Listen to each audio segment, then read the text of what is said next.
Yo, yo, yo, what's good? It's Bear in the building. Thank you for tuning in to another episode of Kueen Talk.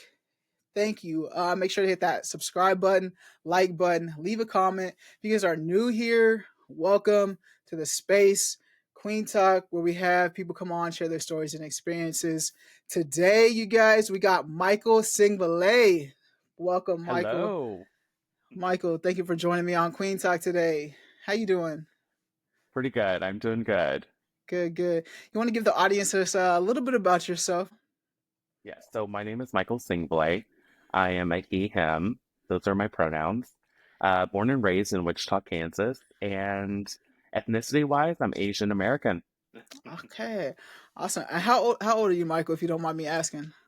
I am the 33 years Oh, old. oh my gosh! I turned I 33 know. in February 2nd. That's Woo! awesome. Dirty 30s Yes. crew. Yeah. Yeah. Yeah. How does it feel to be in your 30s? Like, Honestly, it feels better than my 20s. So yeah, I feel like everything's better with age. yeah, I feel like I agree with that. I feel like when I hit my 30s, I became grown, if that makes sense. Like I learned a lot in my 20s of like, okay, I did a lot in my 20s of like, okay, now I'm in Mhm. my 30s. I feel like I've matured a little bit better. I feel like 30s, like 33, I don't know. I just feel like 33, I've said that that's going to be a good year for me too. Just like I've set myself up for it to be good, you know? I definitely think that I'm more at peace. I'm not as violent, angry, upset. It just rolls off my back. It's like Yes. it's a piece, it's a water droplet, rolls right off. Yeah. And yeah, like I said, I just feel like a little bit more mature. What how's Wichita treated you in your life? You say you've been here born and raised in Wichita. Yes, yes. How's that Honestly, treated you?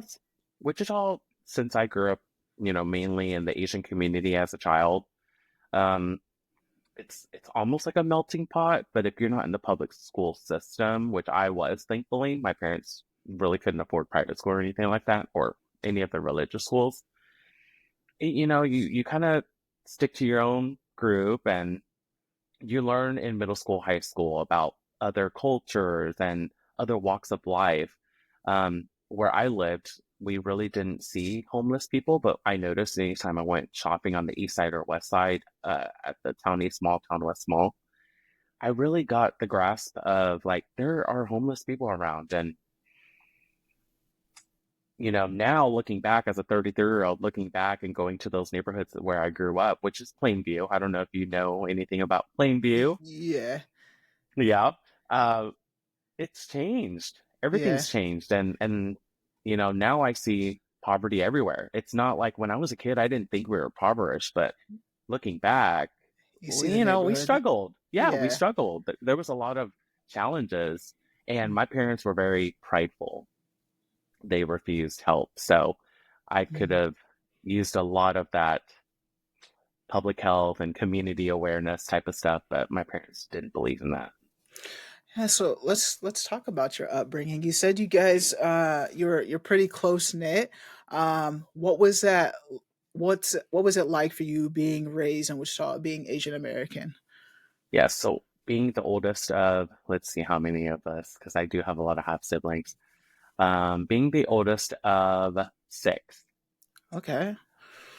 and the male and a boy. I was a boy. So my dad really prided himself on me being best, the most macho kid in the world, and my mom really prided herself on me bringing home a wife or a girlfriend or whatever. Well, I did that a couple of Yeah. times, Okay, but so it you wasn't. did do. Yeah, it wasn't until like seventh grade that I figured out, like, dude, I am not into the female population as much as I am the male population. And so being Asian, it was like, no, you don't do that.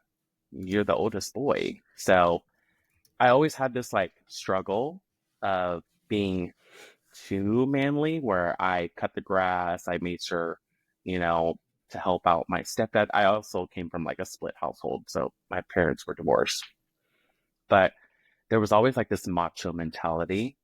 And in the Asian culture, you really don't talk about sexuality. So I did it kind of on the DL. I had guy friends or boyfriends on the DL. And that all started seventh grade. Wow. Yeah. So you said it's seventh grade. Like, what was a moment you're like, okay, I'm not like, and you were like, okay, with yourself of being like, I'm gonna explore this option. Like, what was that moment for you? So my parents are really strict. My mom and my stepdad, they're really strict. I live with my mom full time, my dad part time. So full time with my mom, she did not allow me to go sleep at people's house. So any of my guy friends from school, girlfriends from school, I wasn't allowed to sleep at their house, and they were not allowed to sleep at our house. Mm. Half the time they weren't even allowed past the front door. Oh, So I is found that normal for like all of your siblings, or is that just like something that only happened for you? it mainly happened for me, and Okay. I think that's okay. I'm willing to have that challenge. Yeah. It honestly, it also made me more of a people person. I know how to turn things off, so I can be friendly, and then I know how to shut it off because I can shut my door and I'm like, hey, my friends are outside. I don't have to invite them in. I could have like me time.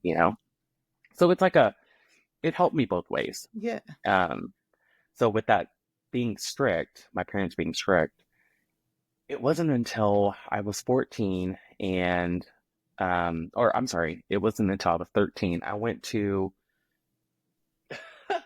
this place called Graham Central Station, or is it Graham Central Station or Graham's Central? It was a club Okay. at Kellogg and Webb. You went to a club at 13?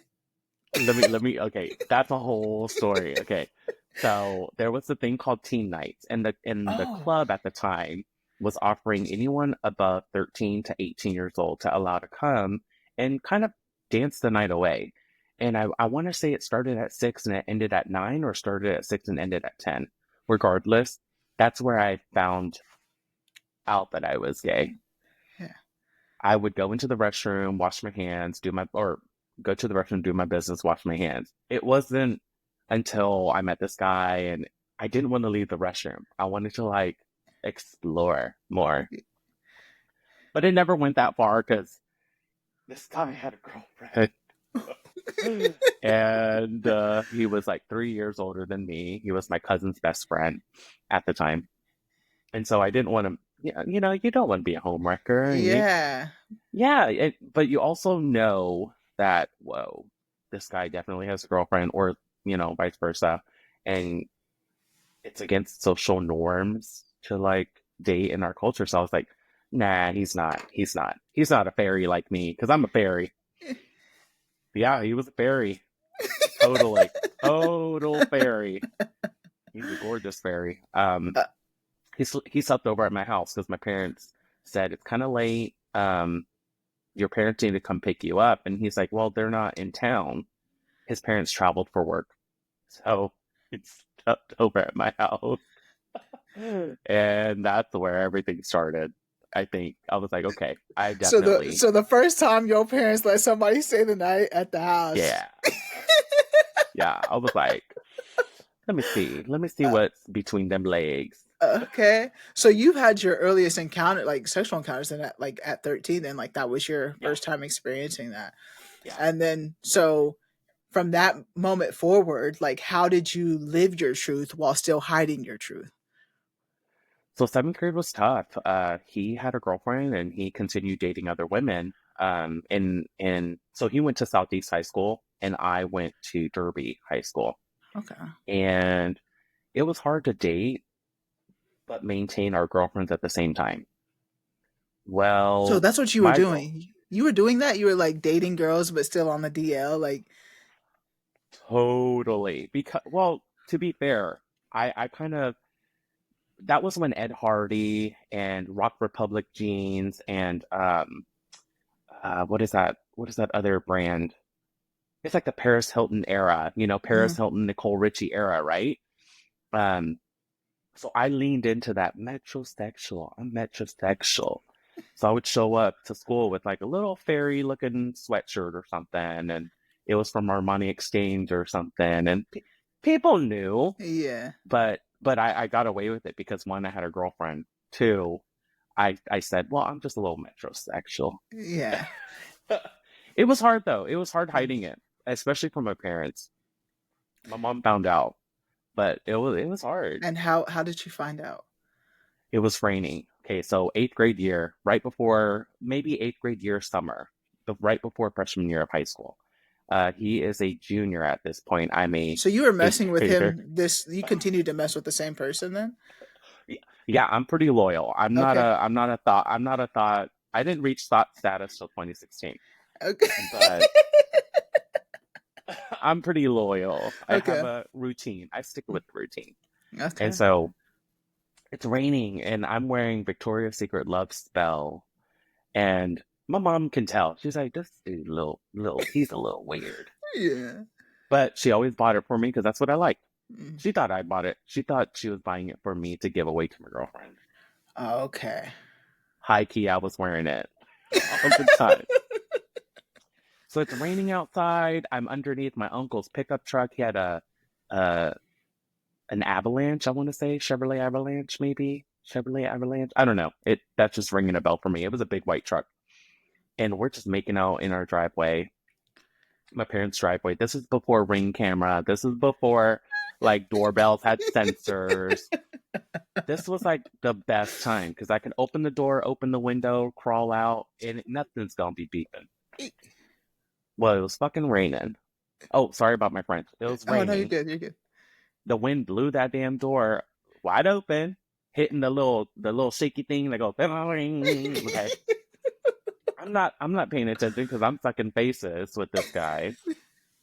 My mom comes out there with her bathrobe, and I can hear her slide. They're like sliding towards me. The first thing I do is roll. I roll underneath that avalanche, and I drag the dude with me. I didn't know she caught it. Like I didn't know she saw me like kissing him or him kissing me. I don't know because we were both being freaky. And she's like, "You need to get inside." And I'm like, "Oh, okay." She didn't see nothing. So I get in there. She shuts the door, and she's like, "What are you doing outside?" I'm like, "Hanging out with my friend." And she's like, "Are you gay or what?" And I said, "Mm." I was like, "Ugh." Just straight up with it. I said, "Yeah, I think so." She's like, "Hmm." And she just slides back onto her room. And that was it, huh? That was it. That was it. That was it. I still And maintained a girlfriend after that. I still had a bunch of, I said I had this girlfriend, that girlfriend. I would date multiple women in my high school at the same time. It wasn't until my group of friends found out the girl I was dating was being babysat by the guy I was talking to. He was babysitting her. oh my gosh. Not Next thing, babysitting her. next thing you, next thing this is when like AIM was a thing and everybody had Yeah. their bio in their AIM profile. She cut me out of it. She put like, Did he say something or I think she put two and two together because she's like, how do you know him? And how come he always like talks about some dude that always wears love spell and I wear love spell? So one thing led to another. She grabbed all of our letters and like our notes to get to each other, like our love notes. And she threw them out in the courtyard and everybody was reading them. And they're like, dude, you're so corny. And I'm like, I am corny because I'm trying to hide it. Like, I ain't into her like that. I like her, but I'm yeah. into her babysitter. That's how wait, you said you were an 8th grader and he was a junior? Yeah. Is that the okay. Yeah. Okay. So he was a senior and I was a freshman when we kind of ended things because I was still like naive. Like the whole intercourse thing didn't even cross my mind. Mhm. Like to Yeah. me, touching like our elbows touching was enough, or like a little peck here, peck there. Like that was enough. That I didn't need all that like Yeah. excess, that adults need. Yeah. Now, mind you, when you break up with somebody like that, or actually in this case, he broke up with me because I wouldn't take it further. Um, when that happens, things get messy, and so Yeah. he he was kind of like my first boyfriend, but he was also like the worst. Hmm. Like he told everybody bad things, and I was just like, dude, why would you do that? Like, Yeah. Yeah. And that's interesting. Like, your first experience was just like with someone a lot older. So, like, he probably had more experiences with a lot of yeah, things than you did. So, yeah, you're new to this, the different dynamic. And I just like this, this could be happening right now with someone on the DL and just yeah, like with someone and the, at your age you're in 7th and 8th grade, that girl's going to get over it, right? She probably still thinks about that, like how she was with someone on the DL, but that's in 7th and 8th grade. Now we have adults doing that, like we're grown, we're married. What advice like would you give someone, since you've been in that situation, on maybe dealing with that and like living their truth, so that doesn't happen to them as well? well, Or how would you first, have, no, let me just ask this, let me ask it differently, how would you have changed your behavior now, like thinking back on that, like how would you have done things differently? to be honest, like hurting people. I hurt that girl, and I hurt her friends. Like her friends were rooting for me too. And low key, I think I was such a good boyfriend, like with gifts and notes, and I was constantly giving her money for snacks, things like that, like Mm-hmm. boys do, or the significant other does. And I think it kind of ruined the relationship with that girl group. I was super close with. Now, hurting people, back to hurting people. It's not that she was upset that I was gay. She was upset that I was stringing her along to be my facade, right? So she even threatened. She told another guy that went to his high school, my boyfriend at the time's high school, her babysitter's high school, to beat him up and come to my house and beat me up. Well, nobody knew that I had like a bunch of guy cousins that are like pretty edgy and a little scary. And I was like, hey, if you want, these threats, I understand. Like you're upset and you want to come beat me up, but don't beat him up. He didn't have nothing to do with it. I mean, he was trying to. He didn't hurt you. I was the one that hurt you. So if you're going to Yeah. beat somebody up, beat me up. So I told my cousins, and my cousins, I guess, handled the situation pretty well. I was never beat up. I was never jumped. I was never stabbed. Nothing like that. But you were all, that was all that was threatened with though, like, right, like Yeah. that Oh was yeah. all. Oh, definitely. And the guy that was threatening to hurt me and hurt my boyfriend at the time, his brother was my best friend. Oh damn. Yeah, and so Uh, he found out I was a little fairy, which he kind of gave me fairy vibes too, but we ain't gonna go there yeah. because that friendship ended real quick after everybody found out I was dating her babysitter.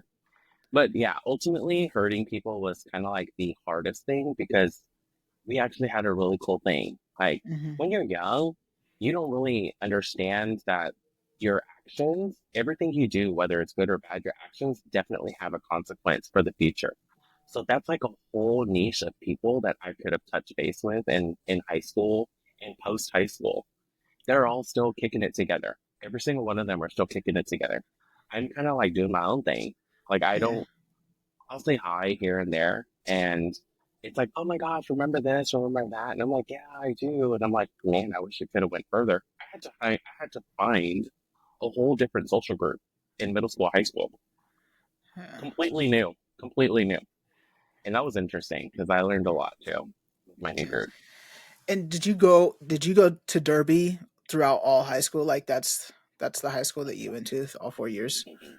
Yeah. How was that like? Like it, I like looking at it now. It doesn't seem like there's too many people of color that go to Derby High. So like, what was that like back when you were in high school? Same or?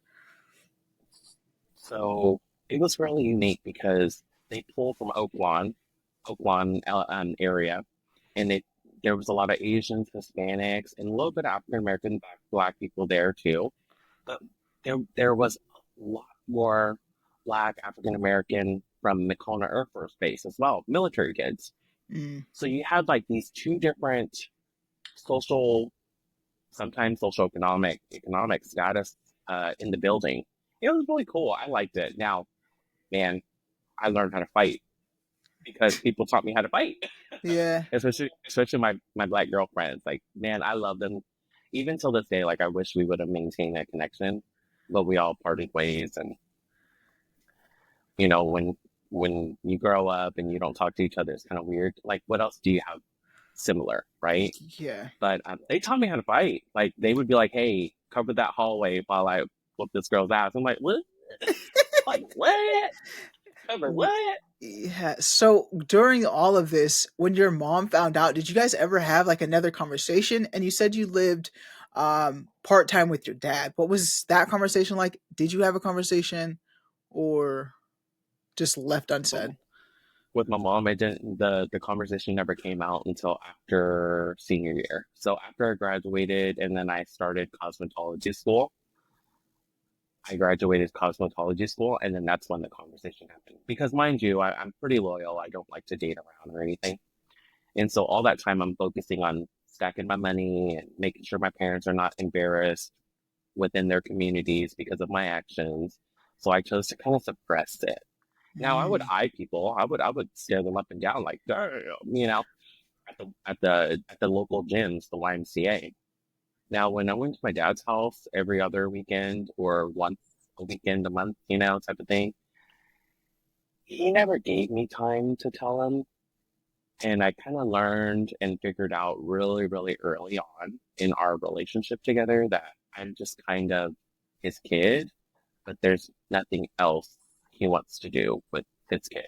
It's just like you're born, you're born into this, so I guess you're an extra person.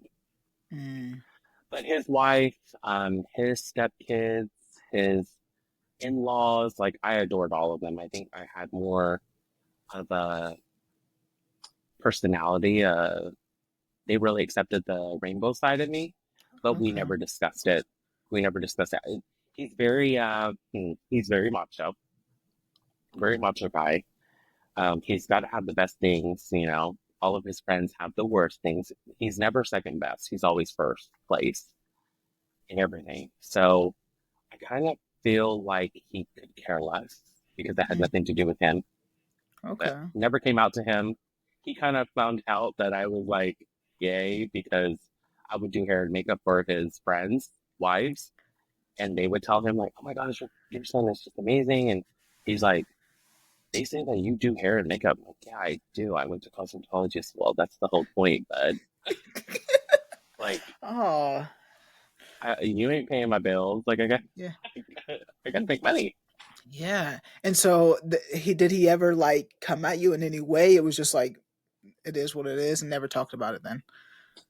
To be honest, think I think it's uncomfortable for him. He's not a Mm, real confrontational type of guy. Yeah. yeah. Even when like I would do something bad at his house or something, you know, like accidentally leave the doors unlocked and forget to lock the doors, or I would skip out on dinner and go hang out with my friends down the street, you know. He really never got mad, but he also never like disciplined me. Like, Mm, hey, I'm gonna ground you because you can't be doing that. No, he never did any of that. He was very, like I said, I was just kind of like born into the family, and he treated me as like, okay, you're my responsibility for this short period of time, and when this our time is over with each other, I don't have to worry about you. yeah. So pretty easy, pretty chill. Okay.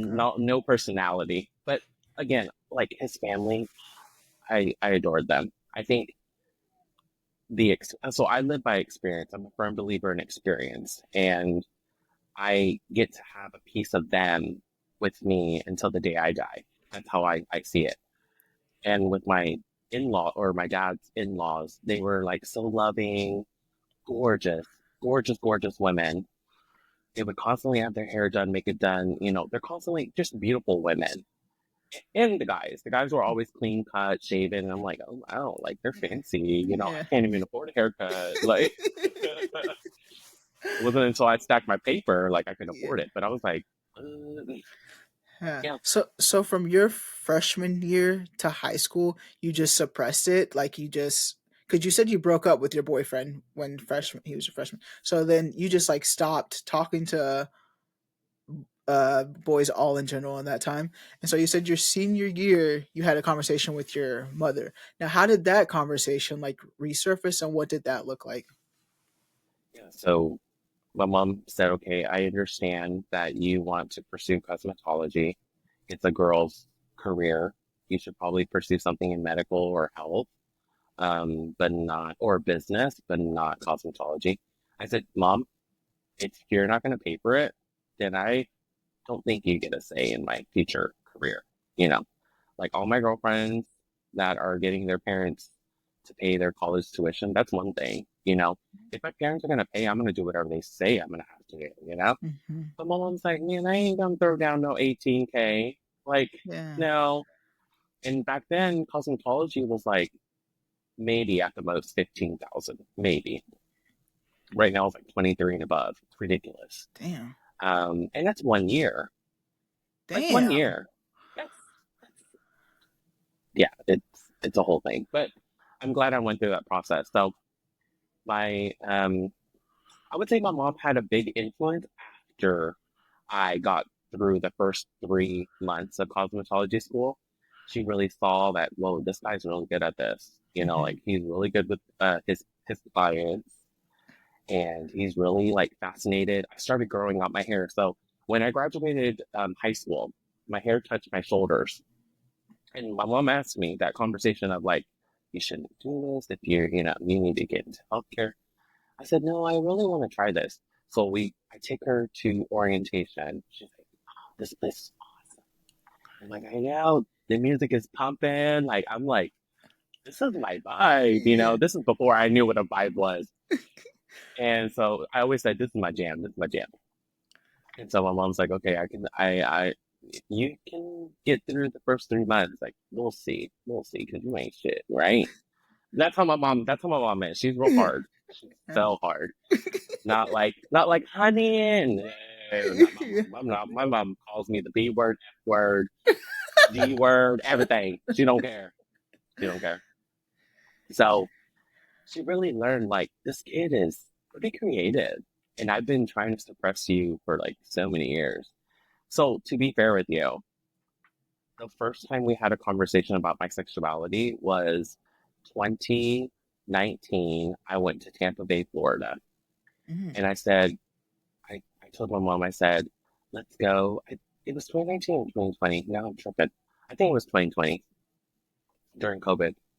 So I said, let's go and let's kind of spend some time together because we never really get to spend time together. And I got to talk to her about my sexuality. I got to talk to her why I did what I did. And I kind of came out to her again as an adult. And it's not that she didn't understand or there was a miscommunication. She just kind of suppressed it. She was like, Mhm.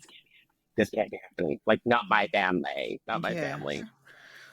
In our family, my mom is currently dating, married, partnered, whatever you want to call it, 27 years with my stepdad, and he's from El Salvador. He's like, Hispanic. My mom's Asian. My dad's Asian. Asian people look down on that, especially the community of Asian culture here in Wichita. They look down on it. And so my Look mom down feels on. Look down on on what? Okay. interracial. And I wouldn't say everybody does because it's 2025, like, get a grip. But older generations, they really look down on that. And my mom's not a spring chicken. She's 50, and she's like, oh my gosh, my son's gay, my daughter's this, other son's this, my future husband's this. Like, what else are they going to use against me, right? So I told her, I want to say I went to Florida with her in 2021, not 2020. And I told her, I said, Mom, at the end of the day, you got to live life for yourself, right? I don't ever want you to think that any of my actions or the way I live my life should or would affect you. You have to Mhm. remember that. Like, I don't do things to upset or hurt you. If I do it, it's because it's for me. It's my choice, and I suffer the consequence. You should never Mhm. have to answer. for my choices. Okay. So she's like, no, Asian culture. And but you're not the culture. You're not the community. You are one person. Mm-hmm. Let them be whatever fictitious community they want to be. At the end of the day, you pay your bills, I pay my bills. Hopefully, they pay their bills. Hopefully. So, so when bad things happen to people, don't necessarily take it the wrong way. Don't necessarily take it as that family's doing bad because of their children's choices and mistakes. That's not fair. That family's doing bad because of the decisions they made. Those kids are doing bad because of the decisions and choices they made. Don't blame the whole family. Yeah. That's ridiculous. Yeah. Yeah. Yeah, I had a Dr. Lulu on here too, and she like is a coach for parents and trans parents and navigates them. And that is something that she said is like the first thing is just like parents have to be okay with having a gay child. Like that's the it's and it sounds like at first like it wasn't okay because of all the outside effects that would come into that, and that's understandable at the same time, but it's not your fault that I'm gay. Like if I nothing you did made me gay. Like you could have did the complete opposite and I'd still be gay. Like had nothing to do with how you were brought up or anything. So I totally understand what you mean by that. It's like an allergic reaction. My mom could be allergic to this, and I don't have any effects. My mom's super sensitive to skincare, like so sensitive to skincare. And I'm like deeping up my face and neck with everything under the sun, and I have no reaction. And I'm like, think of it like that. Your body is built differently. My body is built differently. I'm like instantly a magnet towards these gorgeous, gorgeous men head to toe. You're not attracted Yeah. to that. You want more of a blue collar, like willing to get his hands dirty. Ew, no, not for me. Yeah. But that's Yeah. you. That's your magnet. That's not my Right. magnet. But it was really interesting as a grown up to kind of have that conversation because she was more open minded, Hmm. but still holding her thoughts and processing it with the basis that people are going to judge her. At the end of the day, when you die, those people are not going to be there to judge you. They'll Yeah. judge you when you're underneath the ground, but they're not gonna be there at your dying bed. Like Yeah. you should have did this better. You should have did that better. You think they're gonna do that? No, they're gonna be like, I'm so sorry. I'm so sad for you. Girl, get out my face. You were the one Yeah. running your mouth. Yeah, and I think it's also the fact that you told her in seventh grade, like, yes, I am. I think I am, and then years later, yes, I still am. Like this is who I am, and I love the fact that you had the conversation of because that takes a lot of courage to just be like, Yeah, okay, because the unknown, like, okay, this is who I am, but you haven't said anything, so it's like, okay, we can live this way. But when you actually have that conversation to really, do you really appreciate who I am? Like, do you value who I am as a whole person or just this part of me? And I think as an adult, as we get older in our 30s, it's good to have that conversation. Do you really fuck with me or you just messing with me because I'm your child? exactly, exactly, exactly. And I think some parents lack that empathy. They lack Mhm. that curiosity about their kid. They lack the thought process of, okay, when I die, will my kid make it as an adult in this world? When I die, is he going to constantly be pressured by this so-called community that he grew up in? No, like he broke it. He broke through and he's like, I don't give up flying F. Okay, Yeah. I like my own fire trail and you got to live life the way you want to live it. And sometimes that's going to hurt a lot of people and they're going to torment you with their judgment because they're afraid to live their life. Okay? And so I told my mom, I said, it was so funny because I took her clubbing. I took her I took her clubbing. Okay. Took her clubbing. We're on a rooftop. We're at a rooftop bar club in downtown St. Petersburg. And she's like, I'm shy, I'm shy, I'm scared. Nobody's gonna like me. They're gonna say I'm too old. I said, do you know anybody other than me here? Right. Yeah. Yeah. Mom, Mom, you've only been with two men in your life. Two men. Go explore, honey. Honey, go explore. This is what a thought is. You got to be that hoe over there. And you go walk over there and talk to that guy. I want you to enjoy yourself. So she talked to a couple of, gorgeous Hispanic Cuban men. She had a great time. Now, Uh, I'm sure her like liquid courage helped her, yeah. but no, she really had a good time. And she's like, dude, that's how we talk to each other. She's like, dude, I'm gonna always remember this. And I said, really? I said, did you ever have like a girl like getaway? And she's like, no. I'm like, oh gosh, you should come with us to our girls getaway. Yeah.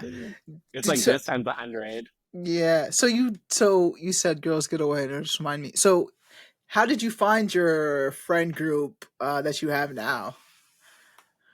So I'm not gonna lie. I go through friends. I go through friends, and I'm the type of person that if they do something that I'm not like that doesn't align with me, I slowly taper off, and then that slowly tapers off lasts only a year, and then I pretty much like go Oh, you be silent. cutting people off left and right. I could. Yeah, yeah, and I'm really good at that. That's like I would say that's my biggest quality. I know it's a terrible thing to say, but I'm okay with you leaving that piece of me, that experience with me, and I'm okay with closing the connection. Like, I'm okay with it. No harm, no foul. It's just you live your life a different way. I live my life a different way. I care about you, but if it's not reciprocated, I'm like, okay, I'm good. I'm Yeah. so good. I'm. I guess I'm. I find people and they become family, and then it's like we're Mhm. we're we're family now. Like it's that's how I find and I don't have a lot. Like I have like associates or whatnot, but I'm really trying to build that within just like the queer people of color world of my group of people. I have a couple friends here and there, but I'm trying to like get a group of like-minded individuals that are like growing and network together. Like that's what I'm like. We know a lot of white spaces that way, but I'm trying to like find it the opposite way. When it comes to friend groups for you, have you found a lot of queer people to like connect with here or no? To be honest, no, and it's partly my fault because once I find out that people label me or judge me for like my actions in the past, and like when people make up lies and say that you're this type of person, you're that type of person, you're like, wait, what? You don't even know me. Mm-hmm. Like, that's the last thing I want to do? So it's hard because when I was a young adult here in Wichita, like drugs were a thing. Mm-hmm. And that's just not me. It's not my vibe. I could care less, and it's expensive. So I didn't fit in with the cool kids because I didn't drink all the time and I didn't do a lot of drugs. Now, I met some friends and I found out he was an escort and I learned about that lifestyle. And I'm like, whoa, this is wild. Well, you know that saying, like the friends you keep become who you are, right? Mm-hmm. And so I met my current partner and I was working full time at two different places and I was told by him and his friends that there's rumor going around that I'm some sort of escort. And so I'm like, okay, the queer community here is definitely like either I'm not meeting the right people or I'm just meeting or I'm just around a bunch of haters that just cannot enjoy me being happy? Mm-hmm. So for me, it's kind of hard.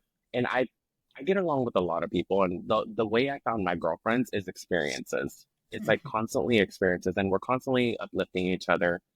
Granted, there was a time between 2017, 2018 that we had a couple of fallouts, but we regained trust and we've come through and we've persevered through like our challenges, our own challenges.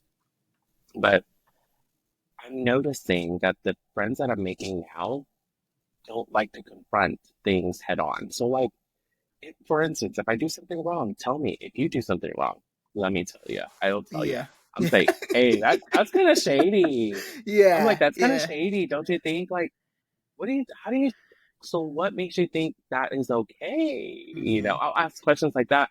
And maybe that comes off bitchy or snarky, But sometimes I'm just like, hold on. Should I be like, that's not okay. Yeah. That's shady. Like, I don't want people to think like I don't want to fight them. I don't want to fight them. But hell, I'm getting too old for this. Yeah. So it's hard because you got to confront people, and Yeah. that's a I hard think at the hard age thing of to do. 30, like in your you like know what you're like growing into this person to where like you're not just going to have any type of friends too. I think like Yeah, when you're in middle school, high school, even in your 20s, you're still trying to find yourself. You're going to hang out with people to network. Like you're like I was a drinker. I'm a drinker. Drinking, go me too. out, partying, like that's something that you do that because you drink together. But when you stop that, when you get reach to a certain point, it's like, okay, I want to stop this. I want to level up. That's when it's like, okay, now you're nitpicking, and like it does require a certain type of person to become in your space. And for you, you don't even like people in your space, so it's like you're used to like not having that as well. So it is a different experience finding friends as an adult. So that's why I was like asking too, because I get it. It's completely different. And I need to be more open. Like I should maintain friendships. I'm not a really good maintainer either. After the first two cancellations, I'm good. Let baby, baby, Oh my gosh. I'm not sleeping over Yeah. this. Like Yeah. I am like so excited to see people, and then when they're like, "Oh, I'm not feeling good. My tummy hurts. My head hurts." I'm like, "You couldn't call me. You couldn't call me to tell me Yeah. that. At least I can hear your voice and like hear the realness through your voice." But when I get a text, I'm like, "Babe, I'm fine too. Yeah, me too. Totally. Stomach hurts. I Yeah. can't make it. Rain check. Whenever I throw out rain check, I'm good. I'm Yeah. so good. I'm That's and it's not a bad thing. It mhm. truly isn't. People value people differently, right? So Mhm. if I'm not a priority at this moment in time, you're not going to be my priority in the future. Okay, I'm not going to let you have that. That's for me. Like that's for Yeah. me to give. Yeah. So let me give it back. Let me take it back. Let me take it back. Yeah. You know, Yeah. I feel you. I feel you. You mentioned partner, so you have a partner. You've been with him. I scroll and so you've been with them for a while, huh? long time since Yeah. 2017. 2017. So Yeah, we're the same age. So 7 years out of high school, you found the one. 7 years of high school. Ah, no. So I found him in 2017. Oh my gosh, 7 years out of high school. You're totally right. Ew. Ew. Oh my gosh. To be fair, yes, yes. He found me we found each other. I was such at an unstable rate. I think I had like, not to like go into finances or anything, but I really messed up. I loaned money where I shouldn't have. And that was to one of my escort friends, and we had an apartment together. I found out I wasn't on the lease. I found out he didn't pay 3 months of our rent that we were owing. Mind you, our rent was 1,400 for a two-bedroom, two-bathroom. Damn. In 2017, y'all was living the luxury life. Honey, honey, I was working two jobs. He was escorting. I thought he had it like that. I had it like that. I thought. And so he asked me for some money. I'm like, dude, I'll help you out. Don't worry. Like, I got you. Like, to me, he was like a brother. And we did everything together. Like, we went clubbing together. Everyone thought we were boyfriends. I'm like, girl. Like, I need something I can climb. I know. It's terrible. It's terrible. So I messed up. I messed up. And that's probably where the queer friendship ended because I was just like, I ain't gonna fuck with these guys no more. Like, they're a hot mess. So he met me at a really unstable time. Like, I was like, do I really want to talk to gay people like that, especially like a partner? Because I was okay with Monday through Friday, like the guys coming through Monday through Friday. I was good with my routine. So I was like, okay, let's see what happens. I was dating him and two other guys at the same time. The two other guys were like really friendly, but one got a little aggressive. He's like, when I come home, I want you to do this, and I'm like, I don't cook. Mm-mm. No, I might be Asian, but I do not cook, honey. I mean, I can order. I can order. You give me what kind of budget we working with. I can order That's food. funny. The other guy, super sweet. He was in Derby as well. I believe he's a drag queen. It just didn't go anywhere. Again, like rain check, I was like, okay, I'm good. But this one, the one I'm with right now, it was different because I was working in Bradley Fair, and he was working nearby, and we met online, and it just kind of went up from there. He took me to Kansas City, I believe. He took me to Kansas City. Mind you, I had this whole financial like offset, right? Yeah. During that financial offset, I had to move. And when I moved, I drove, I think they were building Costco. I drove on Webb Road and Kellogg, and I went 40 and a 30. Okay. At the time, I was a 30 mile per hour area. Homeboy got a ticket. Oh. Met my boyfriend, and we were dating. And next thing you know, January turns into February. I told him forget about the ticket. Oh no. I totally forget about the ticket because I'm like in La La Land with Yeah. in love and rose-colored glass. And then all of my mail comes, and then I like have this bench warrant and all this stuff, and I'm like, whoa, what is this all about? And he's like, I let you drive my car in Kansas City, and you had an expired license this whole time. And I'm like, oh, I didn't know. Thankfully, the month of March, we figured it all out. It was a simple mistake. I just forgot about it. Yeah. But he was really upset. He took it seriously. And I said, oh my gosh, this is what having a boyfriend's like. Like, they're going to talk ish to my face. Like, they're going to tell Yeah. me I'm nothing. And I could have threw it all away. And I'm like, whoa, like, do I really want to date him? Like, do I want to? And it was trial tribulation. Like, it really was a huge challenge and a hurdle I had to get over. But if it wasn't for him, I wouldn't be who I am today, to be Mm-hmm. honest. Like, my credit score went from like 400 to 760 in a couple of years. My That's finances lit. are no That's my lit. my That's lit. my finances are no longer 6 feet under. Like, they're just right, comfortable. Um, he really let me. Actually, he taught me like self love. Like, you have to do what you do for work because you love it and you Mm-hmm. love the people around you. If you don't love what you do for work, but you love the people around you, try to change your thinking. Try to change your perspective. If Yeah. you don't love either, it's time to go. It's time to Yeah. go. So 2020 during COVID, when they shut everything down, I take PTO. Mind you, I've only been with him at that time 3 years, Yeah. 2017 to 2020. And I'm just like telling him, I'm like, this is messed up stuff, like of how they're treating me. And he's like, you should have listened to me. You should have listened to me. Like, you should have left. And I'm like, no, I'm okay. Well, it wasn't until I returned to work where things just got worse. And I was like, Mm-hmm. I'm built differently. Y'all need me. I don't need y'all. So Yeah. I hit the 2 weeks. I said, let's keep this confidential between you and the rest of the management in this godforsaken room. Mind you, this happened during Pride, June, Pride Month. I had rainbow eyeshadow. I looked like a dang leprechaun. I wish, I think I have a photo. I'll probably send it sometime. But I had a pride look on. I looked like just a little fairy. And homegirl came at me sideways. And Oh. I was like, oh, you gonna mess with me? You gonna mess with me during COVID and Pride, sis? Yeah. Listen, That's I might not bark all the time, but I sure do bite. So let me yeah. tell you, I told her, I said, y'all don't need me, or I don't need y'all. Y'all need me. So Yeah. let's start today, my 2 weeks notice, and my boyfriend, I came home. This is like how so cool this guy is. When I told him this news, normally a guy would be like, what's your problem? Like, how are you going to pay your bills? How are we going to travel? Like, you can't just quit your job. Like, Yeah. boy, you better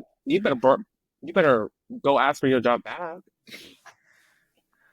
And he's like, okay, that's really shocking, but what's your next course of action? Like, what else are you going to do? Right. What is this negative outlook or this negative experience? How is it going to feel what happens next? What's next for Michael? That's what he Hmm. told me. And I'm like, Yeah. he's good for me. He's like, he's so good for me. Are He you didn't guys yell at married? me. No, sadly. Um, Do you it plan doesn't on getting benefit married? us. It doesn't Okay. benefit us. Yeah, it doesn't benefit us at all. Okay. Yeah. Uh, I. What do you I mean it would love doesn't to. benefit you? What is it financially, tax wise? Is that what you guys are talking about, or just like? So tax wise, healthcare, all that stuff. I'm now in health field, right? Hmm. I know the ins and outs of how to get what I need, right? He's Ooh. Okay. he's Okay. he's much older than me. He just turned, so I'm 33. Uh He huh. just turned 70, Okay. and he's wonderful. Like he's healthy as a horse, but he doesn't need, or he doesn't have, he has some sort of insurance where if you're married, it doesn't qualify the next spouse. It doesn't help the next spouse. Okay. So so that doesn't really help us. Now, like power of attorney and stuff like that, that would definitely help, but we're just not like Can't we you don't. still do that without being married? Like. Yes, absolutely. Absolutely. But as far as being married goes, like we discussed, um it's something sacred, Hmm. right? It's sacred for a lot of people, but we're both not religious, but we were raised religiously. I was raised Buddhist and Christian. Okay. He was raised Christian in Christianity. So for him, it's more so for religious people. And for me, it's not necessarily just for religious people, but for me, it's definitely catered to the heterosexual couple in Wichita, Kansas. Okay. Hmm. Yeah. Now, if let's, okay, for instance, we travel to Palm Springs all the time. We travel to Florida all the time. We travel to Texas all the time. In those cities, there's a lot of gay culture, gay life. And if I saw husband and husband or wife and wife or vice versa, if I saw that happening on a daily basis or a monthly basis and if I went to a gay wedding, I think that would change my mind, to be honest. Yeah. But I've been invited to one gay wedding here in Wichita, and it was very subtle. It was very like three people showed up, which is great. It's beautiful. But there was no rainbow flags. There was no like color and Yeah. exposure, you know? And so I'm like, okay, you guys are doing this one because it's like obviously cheaper, but two, it's safer for you. It's Hmm. safer for you to have it in your home, stuff like that. No, I want to live out loud. Like Yeah. That's for sure. you Yeah. pay property taxes for a reason. Do it Hmm. outside, girl. Go Yeah. outside. I But think it was early last year, it was like went viral here in Wichita about like a venue that denied a couple that was getting married, got damn near through the whole process, was about to get married like within months. And then they were like, hey, you can't have the wedding here. And the community came through for them. They really did to like get them another venue in time and change it up. But yeah, you're right. Here in Wichita, there's still a lot of work to be done, and it's not just all. It's everywhere. There's still a lot of work to be done, and we're fucking going backwards right now. And literally, yeah, literally. so hopefully, like we just like uh, the community comes together even more to just build each other up and figure this shit out for us. Because Yeah. yeah, And it's keep each other company. Keep each other company, hmm okay? So like for instance, okay, so if I was that couple that was basically shunned and turned away because of my sexual preference at this venue, right? Okay. You're one venue out of what, 600 others in Wichita? right. That's when I want the community to be like, hey, bud, I know they're not going to take your wedding, but you know what? We got you. We got friends in high places. We got you. Yeah. We'll take care of you. Or, I know a lot of DL um, older people that don't really want to flex that, they have all this property and stuff. There's so many ways to communicate and so many ways to network. You just Hmm. have to plant the seed. And it Yeah. makes me sad and it upsets me when people treat us that way, when people treat the queer community like we're a disease. Honey, Hmm. if you're like so-called Bible and culture, Christianity culture is so loving and caring for thy neighbor. What's Yeah. up? Yeah. Let me pull up. Like, you're Yeah. scared I'm gonna throw germs on you or something, honey? What? Yeah. And what's really sad is I'm a makeup artist and hairdresser. Okay, at heart, that's where I started. Now I'm a dental hygienist. Right. And I wanted At to talk heart, about that too. yeah. Oh, okay, we can get there. At heart, I was a hair and makeup artist, and for the longest time, I would go into these gorgeous, just gorgeous churches, gorgeous religious facilities, and sometimes the bride would be a little different towards me. Mm. Sometimes they wouldn't know who I am. They're like, "Hey, I heard from you from so and so, and I love the way you did her look. Like, I want to hire you." And this is before I offered trials. Now I offer trials. But before I offered trials, I would show up on the venue 15, 20 minutes early, set up, and I'm kind of a diva. Like, I like to look a little glamorous, you know? I like to have a little sachet in my step. So sometimes I wear boots, sometimes I wear glittery shoes, you know? It's whatever fits my mood. Mhm. So sometimes they're like, "Oh, this guy is gay. He is Yeah. gay." But I can tell Mama, Ma, me, Ma, and Paw Paw are like Stop giving me it. side eye. I can see that. Yeah. I can see your auntie. I can see your auntie from Oregon staring me up and down. I can see aunties from Montana giving me that. Yeah. How long have you been doing this, honey? It has nothing to do with you. Did you hire me, girl? Because I can get Yeah. that twang too. You know, but at the end of the day, I love my brides. I love sometimes I do grooms too. I love my brides. And at the end of the day, my actions speak louder than words. You can talk down to me all you want. I'm still gonna be held high. Hey, Yeah. you didn't pay me, so you don't your opinion of me means nothing to me. If the bride's like, dude, I don't like my luck, I'll fix it. Girl, I Yeah. got you. You know what? I'll give you your money back because I don't need it. Yeah. I don't need it. I need the exposure. Okay? Yeah. I don't need it. Now, I own a business called FACE LLC.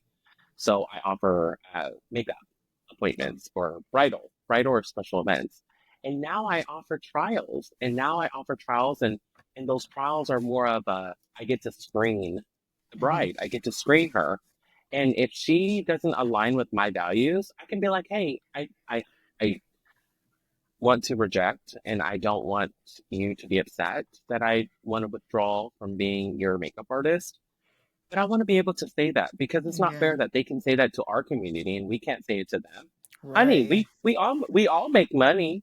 We Yeah. all Good for you. money money and blood is the only thing every single human being on this earth can attain and have in common. Other than that, we different. We Yeah. different. Yeah. Good for you on like building it up to be able to deny clients. So Yeah, like, yeah, absolutely. Girl, that's what. I've dealt with some stuff. Yeah. Okay, So and let me tell you, yeah, you learn, you, you I live and learn. bet you have. It's like you said, these other people that they didn't hire you, so you do get them grandmas and aunties, and we're in Wichita, so yeah. I hear what you're I'll share saying. with you. I'll share with you really quickly. So I had this lovely client. I worked with her for 2 years. 2 years for her wedding. I would do her hair and makeup every other weekend. It was fun for me, and I loved her. I loved being around her. I loved her aura. I loved her skin. Um, Half the time I would tell my boyfriend, I'm like, dang, if I was straight, I would definitely propose to her. She's beautiful. So 2 years in, right? We started in 2019 and we ended in 2021. Yeah. I have family visiting from Illinois and she's like, hey, last minute, hey, can you come to the Ambassador Hotel to do my hair and makeup? I'm like, yeah, sure. And she's like, well, can you hurry? Because like my in-laws are coming. I'm like, girl, you never came at me sideways like that. Like, what's wrong? Are you okay? Do you not want me to be seen or something? She's like, they don't know that you're a guy doing my hair and makeup. And I'm like, okay. Um, it's 2021. Like, Yeah, I don't got time for this, huh? Like, you want to reschedule? Like, I'll be glad to pay for another hotel for you. Like the next time, no big deal. She's like, no, I need you to come here and get it done in like 45 minutes. I want you to dip because we're taking photos in the room and in the facility. And I'm like, okay, no big deal. I'll be there. So I'm driving. I'm on my way there. Next thing you know, she's like, hey, plans changed. Can I come to your house? Girl, I done set up for you at my house, and then I gotta take it all down, pack it away to go take it to the hotel, and now I gotta go back home and set up, and my guests are already here from Illinois, my family. No, Yeah. absolutely not. And so next thing you know, she's like, well, since I couldn't get my makeup done today, can you just give it to me for free on the wedding? But you cannot leave the room. And I said, what do you mean I can't leave the room? You invited me to the wedding. Like, I'm going to be following you with the makeup brush and hairspray to make sure everything's perfect. Mind you, she's a perfectionist because she's gorgeous. She's like, no, my in-laws don't know that you're a guy. Girl, what is up with this? Like, hold up. You've been Yeah. working with me for 2 years, paying me for 2 years. And this is what you come through with? Like, at the end of it? My family from Illinois was here, and I said, "What should I do?" And they're all. Two of them are execs from, or one of them was an exec for Discovery, and the other one, Discover Credit Card, and the other one works for this huge farm or pharmaceuticals. They said, "Michael, that's so unprofessional. Decline her right now. Like, Yeah. do you have the heart to do it?" And I said, "You know what? I'm gonna do it." I literally did. Yeah, because I she's said, "Girl," ashamed of you. She's like, I said, but "Girl, this is not for me, and I think you need to find somebody else that suits your in-laws' taste and mannerisms." And thank you. Thank you for the last 2 years. Like, I muchly appreciated it. yeah. Mind you, she didn't even live here. She lived in Oklahoma. She Dang. homegirl would drive here, get her hair and makeup done, and then go see her in-laws out east in Andover. Why? Damn. That's Anyway, that's so wild. Like, you just gotta stick up for yourself. yeah, and you don't want to like that's not an ally. Like if you're watching this, someone that is like that, you're not an ally. If you cannot own me in all spaces, no, you're not an ally. That's not how you treat someone that you call a friend, you're doing business with, a part of the community. That's not how we do things. That is very unprofessional. And yeah, Very, very. But it was also more of the like, dang, all yeah. this time I thought we were cool. Like Hmm. all this time. Oh well, you live and learn. Yeah, So that's where I definitely. am Definitely today. alerting. Yeah. Now you got trial and error. I just had this conversation just today. Like with Queen Talk, my first question is like if I'm working with you, how do you feel about like the queer community and stuff like that? So I have to ask the question. We ain't gonna be able to work together if you don't align with like what I'm doing. Like this is a brand that I'm building. So if you don't mess with this brand, then it just won't work out. So yeah, Yeah, we on a different. gladly, peacefully, respectfully. Bye bye. Good for you. Yeah. And when did you get into like the hygiene world? You were in like the cosmetology stuff. You graduated. You still do that. You got the FACE LLC, but then you also transitioned to become a dental hygienist. So where did that take place? When did that take place? So it was always told in my family that, you're nothing until you graduate from college, like 4-year college. So I went to WC Tech after I left my cosmetic career in Bradley Fair. I left them in July, and then I was just kind of trying to figure out myself. So I went to go interview at WC Tech, and I met with like a wonderful person, and she's like, "You're kind of old," and I'm like, "Dang." She's like, "No, no, no." Damn. She's like, "No, no, no. Don't take it wrong. I'm so sorry. It came out wrong, right? You're an older adult returning to college to graduate, right? You're wanting something, right? There are benefits to being older as an adult wanting to go back to school. There are benefits. Let me tell you." And at first, I was caught off guard because I wanted to be like, "Girl, bye." Like, I'm already mad that I left. I'm already mad that I left my dream job doing cosmetics for people. And it was great pay. Don't get me wrong. It was a great job. But I'm like trying to figure out myself, and trying to find myself. And so she comes out with me like that, or she comes to me like that, and I'm like, oh, this is probably not for me either. No, no, no. She reeled me in. She was like, there's so many opportunities. There's this program right here. There's that program. What do you want to do? I was like, ooh, that first program sounds wonderful because I can go straight to WSU. I did it. Got my associates, transferred to WSU. Next thing you know, I'm in the health building and I'm like, I really would love to be a dental hygienist. Ever since I was in cosmetics, working with cosmetics, you do a lot of dental hygienists, you do a lot of dentists, you do a lot of dental assistants, makeup, and they're constantly harping on your mouth and your teeth and how it looks and how you smile and how you carry yourself. And it was Dr. Sherry Love out on 21st Street, Love Dentistry. I will always remember this today. She was like, if you could be anything in the world, what would you be? And I'm like, I don't know, like a dad or something, something like that. Yeah. And she's like, no, I think you should be a dental hygienist. Like, you're just so great. And I can imagine you as a dental hygienist. I'm like, girl, I whiten my teeth. That doesn't mean Yeah. I want to clean teeth, right? Yeah. Wrong. When you're in the field and you meet people and you shadow hours in a clinic, you really get to you gain another perspective, and that little seed that is planted by Dr. Sherry Love kind of sprouted. And I honestly kept going to it. I'm like, well, what does the dental hygiene program look like? How aggressive is it? Is it even attainable? Like these beautiful, young, youthful women are taking this program and they're graduating with beautiful careers. Am I even going to fit in that niche of what, of people? And I applied. God, application process is horrendous, but I applied, and out of 150 people, 36 people were selected. 150. I was the only male that was selected for my graduating class. Wow. So I was like, oh, this is meant to be. This is meant to be. And I'm a firm believer in like follow your heart and it will Yeah. guide you. What's meant for you will come to you.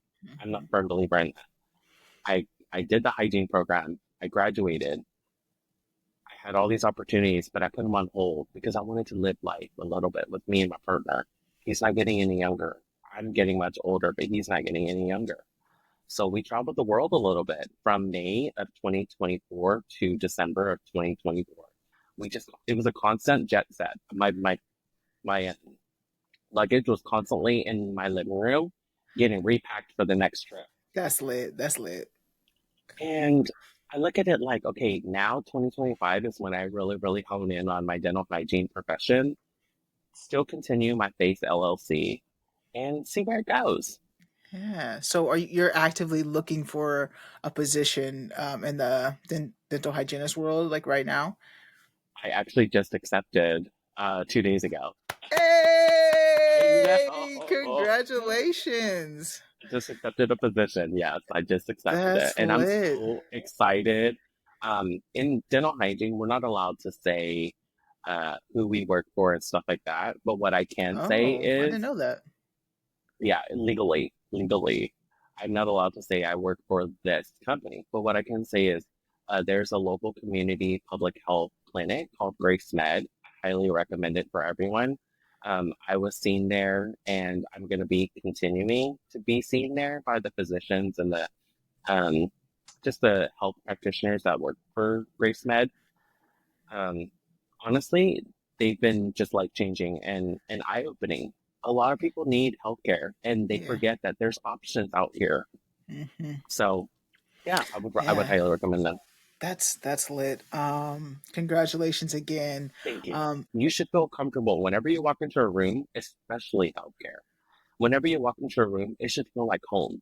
And yeah. when it don't feel like home, that's not you. That's Right. the practitioner. That's the physician.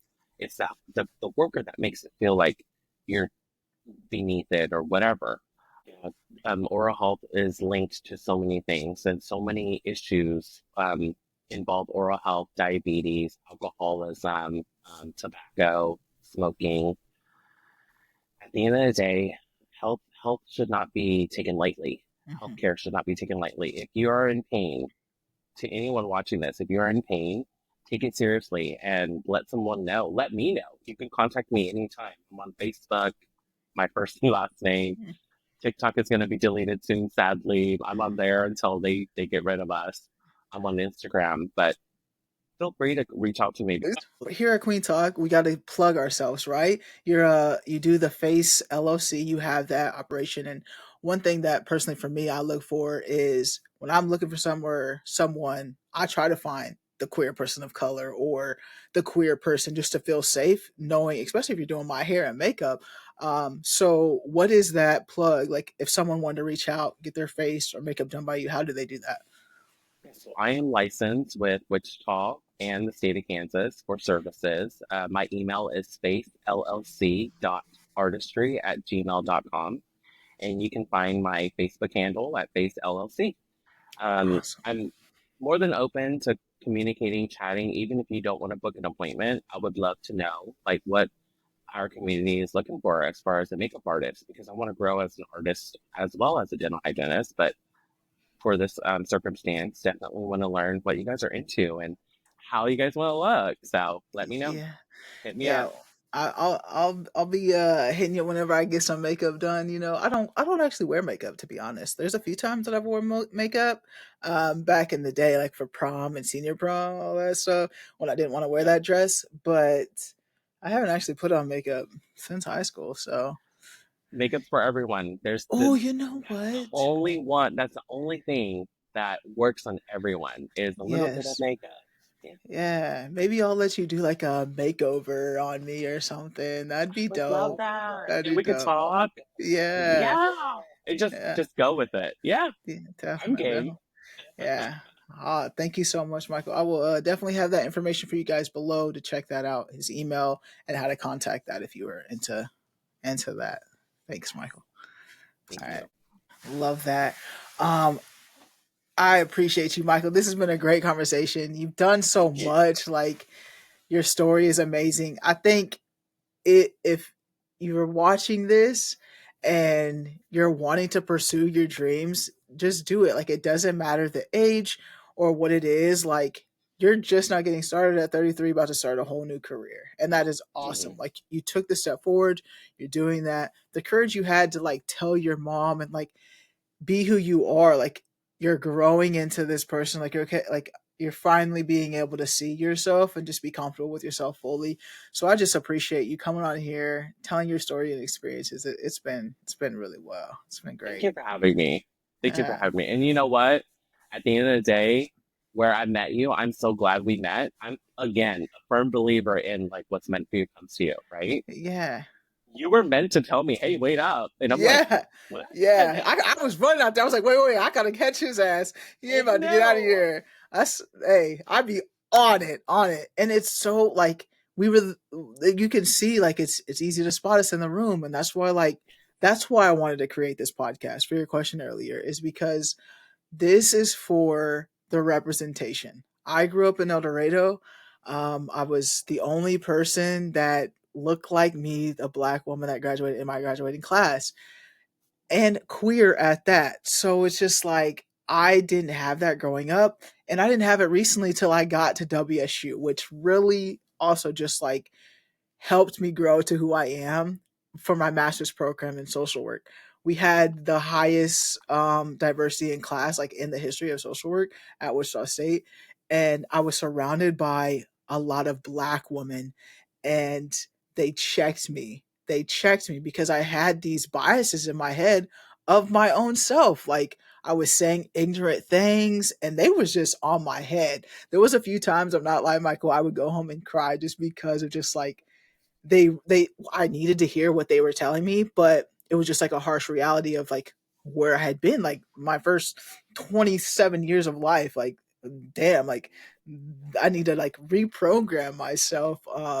And so that's why this was created, is just to reach out to people and get stories like yours, and because it's not seen a lot, especially where we are from. So I thought it was important that we get these stories and experiences out there to show, hey, we're out here, we can connect with each other, and I'm trying to build a community, that that's the reason for this podcast. So And I love that. And this podcast is great because it even if there's a community out there, we want to tap in.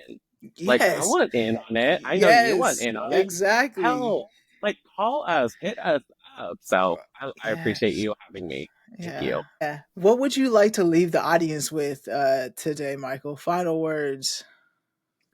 Let's see, my final words to everyone hearing and listening is to plant the seed. If it doesn't grow today, that's okay. Just keep watering it, work on it, and it will eventually grow. Ooh, that was so simple but so good at the same time. Like literally, like you have to plant the seed in order for it to grow. Like if you just keep talking about it, you just keep saying it, nothing's gonna happen. Like you actually have to plant the seed for it to Give it grow. water, give it Yep, and water. yeah, and you definitely have to water it. Like you can't just put it in the ground and expect it to flourish itself. So great. And if you don't water it tomorrow, it's okay. Water it 5 years from now. It'll grow. Yes, yes. I love that, Michael. Yes, thank you again. Thank you guys for tuning in to another episode of Kueen Talk. I really hope you guys appreciate this as much as I did. It's been so great. If you haven't already, make sure to check out queentalk.com. Get some merch, as you guys can see in the background. Make sure you guys get some merch. Check out the website. I am going to be updating that bad boy soon. If you guys do web design, hit me up. I'm looking for someone to help me with my website. So if that is you, hit me up. I am a one person show, so I'm reaching out. We're in season 2. I need help, so yeah, give me a holler. But yeah, thank you guys again. Make sure to hit that subscribe, like, leave a comment, let us know what you think. As always, family, friends, strangers, love. Be nice.